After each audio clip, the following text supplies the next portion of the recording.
श्री शिवाय नमस्तुभ्यम। हर हर महादेव।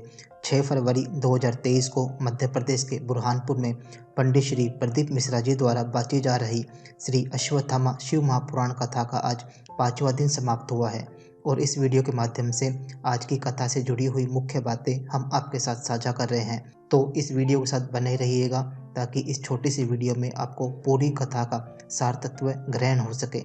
कथा का आरंभ करते हुए गुरुजी कहते हैं कि विनय, विनम्रता और विवेक 3 चीज़ें परमात्मा ने प्रत्येक मनुष्य को दी है।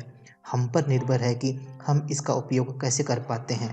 स्वामी विवेकानंद जी के वाक्य का स्मरण करते हुए गुरुजी कहते हैं कि हमारे पास धन, सत्ता, वैभव सब कुछ है, लेकिन अगर विनम्रता नहीं है और विवेक का उपयोग करते हुए अगर हमने उसका सदुपयोग नहीं किया तो हम शून्य हैं। अगली जानकारी में गुरुजी कहते हैं कि परमात्मा ने मनुष्य को 5 इंद्रियां दी हैं जिससे कि वह भजन सुमिरन कर सके। गुरुजी श्री गुरु नानक देव जी के वाक्य का स्मरण करते हुए कहते हैं कि उन्होंने कहा कि जो चरण गुरु के दरवाजे तक और भगवान के चौखट तक जाते हैं, गुरु और परमात्मा हर पल हर कदम उसके साथ चलता है। अगली जानकारी में गुरुजी कहते हैं कि सैनिक और संत में कोई अंतर नहीं होता। सैनिक सर्दी गर्मी दिन रात खुद की परवाह किए बिना वह भूमि की रक्षा करता है, वैसे ही संत जन्म से लेकर मरण तक ज्ञान बांटकर भक्ति और सतमार्ग की बात करता है। अगली जानकारी में गुरुजी ने बुरहानपुर से आए अर्जुन जी का पत्र पढ़ा जिसमें लिखा कि मेरी पुत्री अंजनी का जन्म 11 जनवरी 2013 का हुआ। उसके शरीर का विकास तो हुआ लेकिन वह ठीक से बोल नहीं पाती, दिमाग ठीक से काम नहीं कर पाता। हमने डॉक्टरों से कई जगह पर इलाज करवाया लेकिन कोई आराम नहीं पड़ा। मेरी बच्ची का दिमाग भी ठीक से काम नहीं करता था, वह पूरे दिन पड़ी रहती थी और उसके मुंह से लार टपकती रहती थी। डॉक्टर ने विकलांगता का प्रमाण पत्र दे दिया तो हमारा भी विश्वास टूट गया। तब बाबा की कृपा देखिए, हमने टीवी पर आपकी कथा को सुनना आरंभ किया और मंदिर तक जाना शुरू किया। हम बेटी को लेकर मंदिर चले जाते और मंदिर में ही छोड़ देते, दीवार के सहारे उसे खड़ा करते। हमने बाबा से प्रार्थना की कि लड़की का जीवन है, आपको ही संवारना है। हम शिव जी पर जल चढ़ाते और वही जल बेटी को पिला देते। हम शिव जी पर जल चढ़ाते और उसी जल को बेटी के पैरों पर लगा देते। बेलपत्र को चढ़ाकर उसी को उठाकर पीसकर बेटी के मुंह में खिला देते और दीवार के सहारे बेटी को खड़ा करते, लेकिन बेटी बार बार गिर जाती। हमने ऐसा 2 बार किया लेकिन वह खड़ी नहीं हो पाई। लेकिन गुरुजी, जब हमने तीसरी बार उसके पैरों पर पानी लगाकर बेलपत्र खिलाकर उसे खड़ा किया तो बाबा की कृपा से उसने चलना शुरू कर दिया। इतिहास में ऐसा पहली बार हुआ है कि किसी विकलांग ने चलना शुरू किया है। यह भोले बाबा की कृपा से ही संभव हुआ है। अगली जानकारी में गुरुजी ने कहा कि आज प्रत्येक सोमवार को शिव मंदिर में पशुपतिनाथ व्रत करने वालों की लाइन बढ़ती जा रही है। यह कोई तंत्र मंत्र, कोई टोटका अथवा बेल भभूति नहीं है, बस आपका विश्वास है जिसने आपको शिव से और शिव को आपसे जोड़ दिया है। अगली जानकारी में गुरुजी ने कहा कि भारत की माताओं में एक गुण है कि वह फटे हुए दूध से भी मिठाई बनाकर परोस देती है, बेकार पड़े सामान को भी उपयोगी बना लेती है। उसी तरह अगर आपके बच्चे गलत मार्ग पर भटके हुए हैं, किसी व्यसन में लिप्त हो गए हैं, तो अपनी ममता और मोह को छोड़कर उन्हें संस्कार देना शुरू करो ताकि वह गलत मार्ग पर ना जाएं और खुद का और आपका दोनों का भविष्य संवार सकें।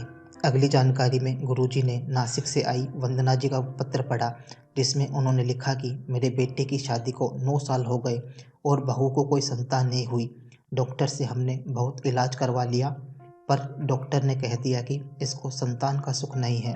हम बार बार इलाज करवाते रहे, बहू को मासिक धर्म भी बंद हो गया और 2-3 साल तक मासिक धर्म भी नहीं आया तो बहू गर्भ से भी नहीं हो सकती थी। तब किसी ने हमें सफ़ेद आंकड़े वाले उपाय का बताया और पशुपतिनाथ व्रत का भी बताया।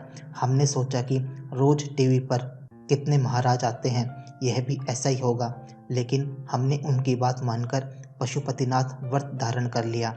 मेरी बहू ने जैसे ही पहला व्रत धारण किया उसी दिन इसको पेट में बहुत तेज तकलीफ होने लगी।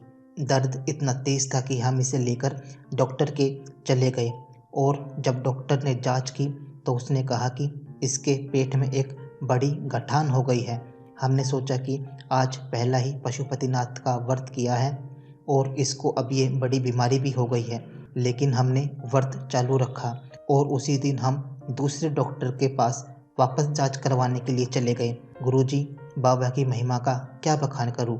जब हम दूसरे डॉक्टर के पास जांच करवाने के लिए गए तो उसने कहा कि तुम्हारे पेट में 7 महीने का बच्चा है, दर्द तो पेट में होगा ही। गुरुजी, बाबा की कृपा से जो गठान मेरे पेट में थी उसी को बाबा ने संतान के रूप में मुझे दे दिया। मैं इस कथा पंडाल में बाबा का धन्यवाद करने आई हूँ। अगली जानकारी में गुरुजी ने कहा कि पराई औरत और पराया धन कभी भी फलीभूत नहीं हो सकता और एक दिन व्यक्ति को बर्बाद कर देता है। झूठ कपट करके चोरी से अर्जित किया हुआ धन कभी भी फल फूल नहीं सकता, क्योंकि अगर ऐसा होता तो दुनिया के सारे चोर राजा होते। इसलिए अगर हमारी मेहनत के वेतन से हमें 2 समय का भी भोजन मिल रहा है तो हमें आनंद में रहना चाहिए। अगली जानकारी में गुरुजी ने कहा कि जिस तरह से एक बच्चे को अपनी माँ की गोद में नींद आती है और वह निर्भय होकर माँ की गोद में सोता है, उसी तरह भगवान की शरण में और गुरु की शरण में जो व्यक्ति जाता है उसका जीवन निर्भय होकर आनंद में गुजरता है, क्योंकि उसको संभालने वाला परमात्मा और गुरु हर पल उसके साथ रहता है। अगली जानकारी में गुरुजी ने बुरहानपुर से आई निधि जी का पत्र पढ़ा, जिसमें उन्होंने लिखा कि मेरी बेटी 12 वर्ष की हो गई, लेकिन यह ना तो बोल सकती और ना सुन सकती। किसी ने हमें बताया कि शिवजी पर जल चढ़ाकर बेलपत्र चढ़ाकर देखो, साथ में पशुपतिनाथ व्रत का भी बताया। हमने उसके कहने पर यह उपाय शुरू किया। गुरुजी, बाबा की कृपा क्या होती है कोई हमसे पूछे। मेरे बच्चे के कान में 2-3 मशीनें लगी हुई होती हैं तो भी उसे ठीक से नहीं सुन पाता, लेकिन जब हमने शिवजी पर चढ़ा हुआ जल देना और बेलपत्र देना आरंभ किया, हम शिवजी पर चढ़ी हुई बेलपत्र को पहले उसके कान पर लगाते और बाद में उसी को खिला देते। गुरुजी, बाबा की कृपा से अब मेरी बच्ची को थोड़ा थोड़ा सुनाई भी देने लगा है और वह थोड़ा थोड़ा बोलने भी लगी है। वह साफ साफ तो नहीं बोल पाती, लेकिन श्री शिवाय नमस्तुभ्यम भी कहने लगी है। यह सब बाबा की कृपा से ही संभव हुआ है। अगली जानकारी में गुरुजी ने जलगांव से आई रेखा जी का पत्र पढ़ा, जिसमें उन्होंने लिखा कि मेरे गर्भ में एक बड़ी गठान हो गई थी। जब हमने डॉक्टर से जांच करवाई तो डॉक्टर ने ऑपरेशन का कह दिया। गुरुजी, हमने डॉक्टर से जांच करवा के और जो दवाई दी थी वह ले आए और शिवजी को अर्पित करके कुंदकेश्वर महादेव का नाम लेकर हमने दवाई लेना शुरू किया। जब हम अगली बार जांच करवाने गए और सोनोग्राफी की रिपोर्ट आई, तब डॉक्टर ने कहा जो गांठ आपके गर्भ में थी वह पूरी तरह से गल चुकी है। मैं बाबा का धन्यवाद करने इस कथा पंडाल में आई हूँ। अंतिम जानकारी में गुरुजी ने कहा कि आपने अपने बेटे के लिए सारी व्यवस्था कर दी है, लेकिन उसे गुणवान नहीं बनाया, उसे वीर नहीं बनाया और अच्छे संस्कार नहीं दिए, तो क्या वह आपकी अनुपस्थिति में भविष्य में आगे बढ़ पाएगा।